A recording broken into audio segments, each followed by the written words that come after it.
नमस्कार दोस्तों, Bharat gold academy में भरत विश्वकर्मा आप सभी का स्वागत करता हूं।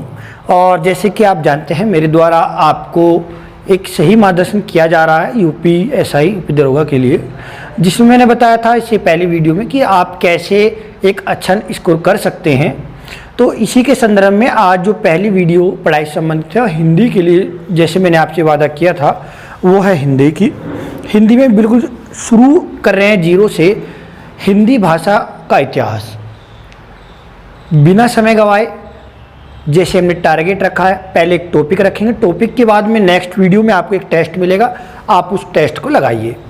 तो मेरा पूरा ये प्रयास रहेगा कि इसी वीडियो में पूरा टॉपिक करा दे और नेक्स्ट वीडियो में आपको एक टेस्ट दे दें। और उसके बाद आप कहीं से भी किसी भी किताब से लगा लेना। मेरा पूरा प्रयास ये रहेगा कोई क्वेश्चन ना छूटे। तो आइए शुरुआत करते हैं आज की इस वीडियो की। पहले जो बात करते हैं, यदि मैं आपको बताना चाहूँ, पूरे विश्व में कुल मिलाकर लगभग 3000 भाषाएं हैं।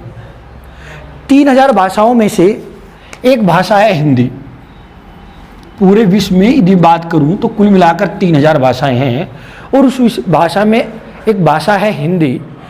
और क्योंकि भाषाओं के अपने परिवार होते हैं कि जितने क्षेत्र में बोली जाती है, भारत में लगभग 4 भाषा के परिवार हैं। मैं आपको बता दूं, जिसमें आता है आपका पहला बहुरूपीय, द्रविड़, आस्ट्रिक, चीनी और तिब्बती। चीनी तिब्बती इसको बोलते हैं। द्रविड़ दक्षिण भारत में बोला जाता है, पूर्वोत्तर भारत का, और चीनी तिब्बती आप जानते हैं। हमें जो पढ़ना है वो पढ़ना है बहुरूपीय। पहला क्वेश्चन दरअसल यही पूछा जाता है कि बताइए हिंदी किस भाषा परिवार का शब्द है। तो हिंदी बहुरूपीय परिवार का शब्द है, ये इसकी भाषा है, उसी परिवार से है हिंदी। दूसरा, अब बात करते हैं इसी को लेकर, बहुरूपीय से इसका एक छोटा से निकलता है भारतीय ईरानी भाषा, उसके बाद आता है भारतीय आर्य भाषा। हिंदी का जो मूल शुरू होता है वो यहीं से होता है, भारतीय आर्य भाषा। सबसे पहले बात जो की जाएगी वो की जाएगी भारतीय आर्य भाषा की। इसे 3 भागों में बांटा गया है, प्राचीन भारतीय आर्य भाषा, मध्यकालीन आर्य भाषा और आधुनिक भारतीय आर्य भाषा। अब आपको पता ही होगा, आर्य भाषा जो थी वो संस्कृत में थी। दूसरा क्वेश्चन ये बनता है कि बताइए हिंदी की आदि जननी किसको कहते हैं। वो संस्कृत है। संस्कृत में ही अब 3 भाग जी हमारी संस्कृत से ही बनी है, तो 3 भागों में बटी है, प्राचीन, मध्यकालीन और आधुनिक। तो प्राचीन में यदि मैं बात करूं तो वैदिक संस्कृत के प्राचीन में 2 भाग आते हैं, वैदिक संस्कृत और लौकिक संस्कृत।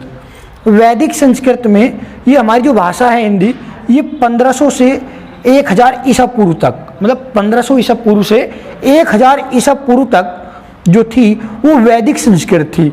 अब ये वैदिक संस्कृत क्या थी, हम जो वेदों में पढ़ते थे, वेदों में की जो भाषा है वो वैदिक संस्कृत है।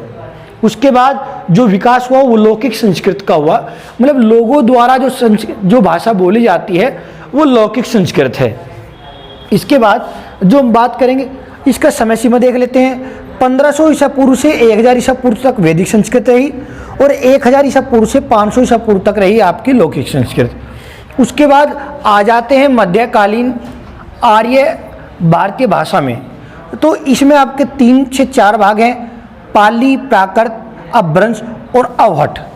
अवहट क्योंकि मिश्रित थी, इसका जिक्र कम मिलता है, फिर भी हम बात कर लेते हैं पाली भाषा की। पाली भाषा को कहते हैं बुद्ध की भाषा थी। बुद्ध ने सबसे ज़्यादा जो उपदेश दिए वो पाली भाषा में ही दिए थे, और ये आपकी 500 ईसा पूर्व से पहली शताब्दी तक रही थी पाली भाषा। उसके बाद पाली से आगे विकास होता है प्राकृत का। प्राकृत पहली शताब्दी से 500 ईस्वी तक रही। इसके बाद आती है अपभ्रंश। अपभ्रंश का मतलब होता है कि एक तरह से बिगड़ जाना, उसमें भ्रंश हो जाना, दरार पड़ जाना। तो यहाँ से बहुत सारी भाषाएं इसमें बन गई। ये अभी हम पढ़ेंगे कि अवधि अपभ्रंश क्या था, अवधि अर्ध अपभ्रंश क्या है, ये आगे पढ़ेंगे। लेकिन ये देख लिए अपभ्रंश जो है 500 से 1000 ईस्वी तक रही। अवहट मिश्रित थी इसी के अंदर। लेकिन देखो, क्योंकि ये 1000 पे ख़त्म हो रही है और ये 900 से, तो इसका मतलब अपभ्रंश में ही अवहट मिलकर चल रही थी। ये मिश्रित भाषा थी अवहट। अवहट के बाद आ जाते हैं हम आधुनिक भारतीय आर्य भाषा में। इसमें 3 थी, प्राचीन हिंदी, मध्यकालीन हिंदी और आधुनिक हिंदी। तो प्राचीन हिंदी की यदि मैं बात करूं तो प्राचीन हिंदी हमारी रही है अवहट के बाद 1100 ईस्वी से 1400 ईस्वी तक।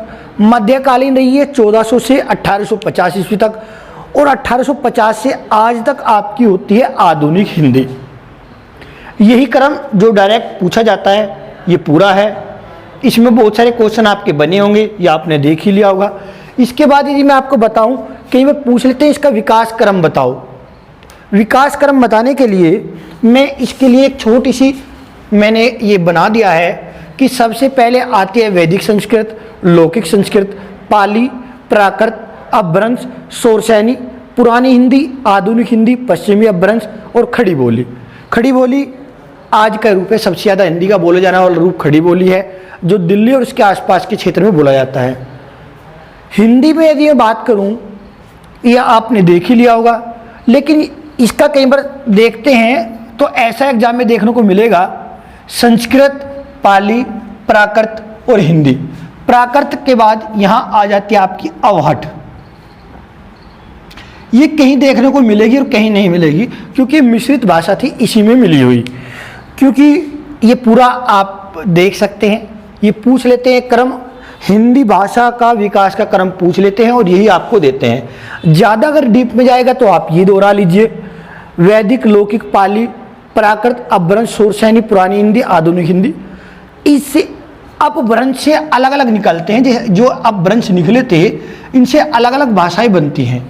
और यदि मैं हिंदी की बात करूं तो हिंदी को 5 उपभाषा, हिंदी की यदि मैं बात करता हूं तो हिंदी की उपभाषाएं कितनी है? 5 हैं हिंदी की। यहां चलो नोट कर लेते हैं इसको। यदि मैं उपभाषा की बात करूं, उपभाषा है इसकी 5 और बोलियां हैं इसकी 18। हिंदी की उपभाषाएं हैं 5 और बोलियां हैं 18। अब 5 उपभाषाएं कौन कौन सी हैं? पूर्वी हिंदी, बिहारी हिंदी, पश्चिमी हिंदी, राजस्थानी हिंदी और पहाड़ी हिंदी। इनकी कुछ बोलियां हैं, मैं आपको बता देता हूं। जैसे पूर्वी हिंदी में अवधी, बघेली, छत्तीसगढ़ी।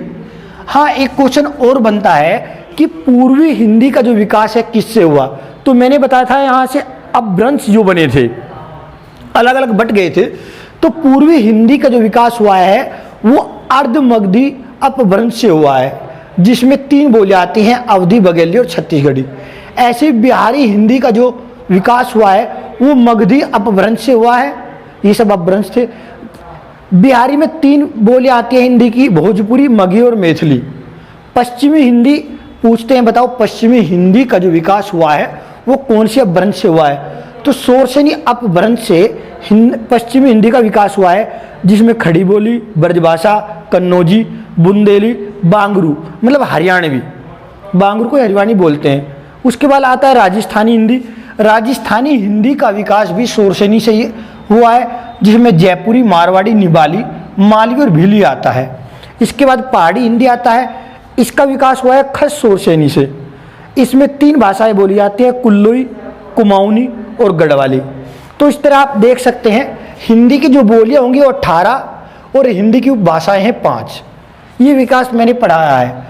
तो बिल्कुल एक बार यदि आप चाहते हैं तो इसका स्क्रीनशॉट ले सकते हैं, मैंने यहाँ से ये छोड़ दिया है। और जैसे ही हम आगे पढ़ते हैं तो ये हिंदी, अब एक एक करके इससे और जितने आगे क्वेश्चन बनेंगे हम वो शुरुआत करते हैं, हम वो शुरुआत करेंगे। तो जैसे मैं और जैसे मैंने आपको बताया, पिछले जो क्वेश्चन थे बार बार जो पूछे जाते हैं, जैसे कि पूर्वी हिंदी में कौन कौन सी भाषाएं आती हैं, या पश्चिमी हिंदी में कौन कौन सी भाषाएं आती हैं। जैसे आपसे क्वेश्चन पूछ रहेगा कि बताओ कन्नौजी किस उपभाषा का शब्द है, तो आपको दे देगा पूर्वी हिंदी है, पश्चिमी हिंदी है। तो ऐसे करके आपको जो है 18 बोलियां आपको अच्छे तैयार करनी है। और आओ अब बात करते हैं कुछ ऐसे प्रश्नों की जो बार बार आपसे एग्जाम में पूछे जाते हैं इस टॉपिक से।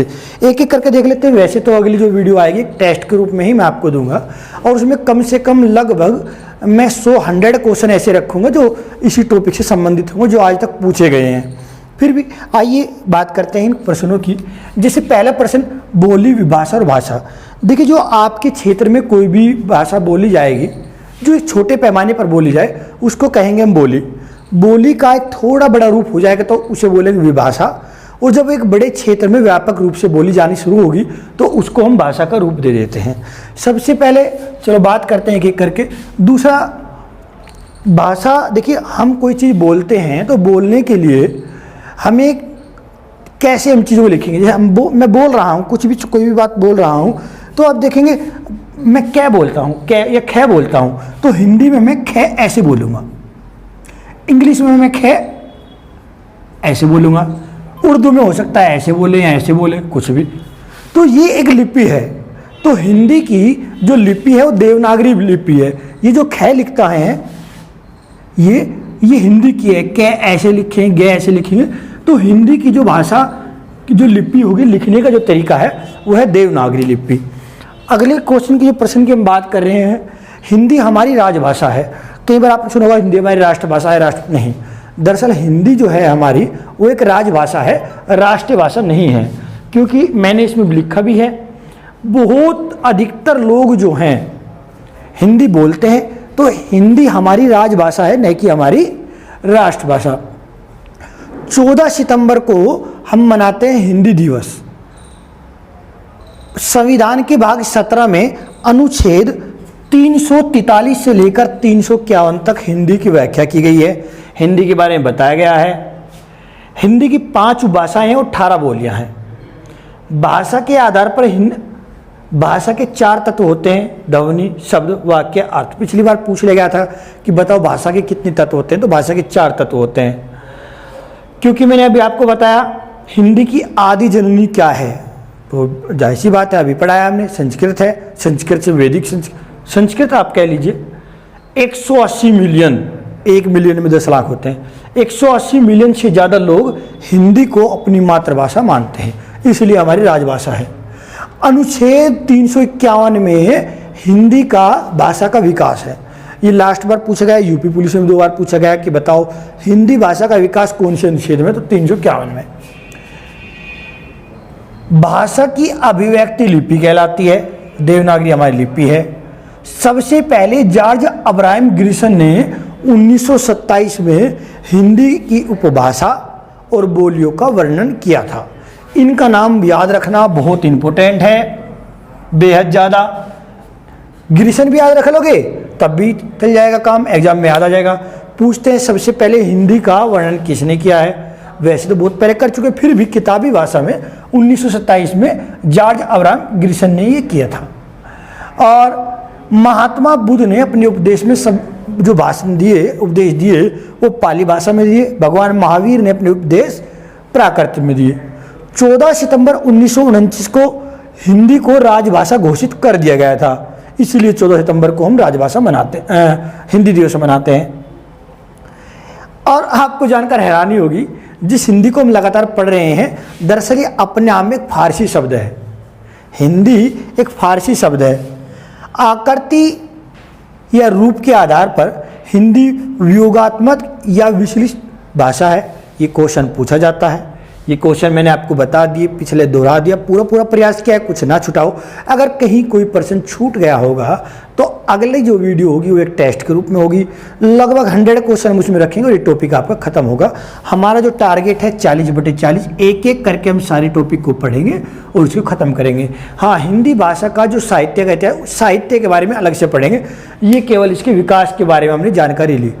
1-2 क्वेश्चन जो बचा होगा तो हम इसके टेस्ट के बारे में पढ़ेंगे। दूसरी बात, यदि आपको लगता है मेरे द्वारा दी गई जानकारी आपको अच्छी लगती है, पढ़ाई आपको अच्छी लगती है, तो यूपीएसआई के बैच में जुड़ने के लिए आप ये नंबर है 969060 9680, आप इस पर अपना नाम और डिस्ट्रिक्ट लिखकर सेंड कर सकते हैं। हम आपको ग्रुप में ऐड कर लेंगे। यूपी पुलिस या यूपीएससी से संबंधित कोई भी जानकारी होगी सबसे पहले आपको मिल जाएगी। टेलीग्राम का ग्रुप का लिंक भी मैंने डिस्क्रिप्शन में दे दिया है, यदि आप चाहें तो इसको वहाँ से भी ज्वाइन कर सकते हैं।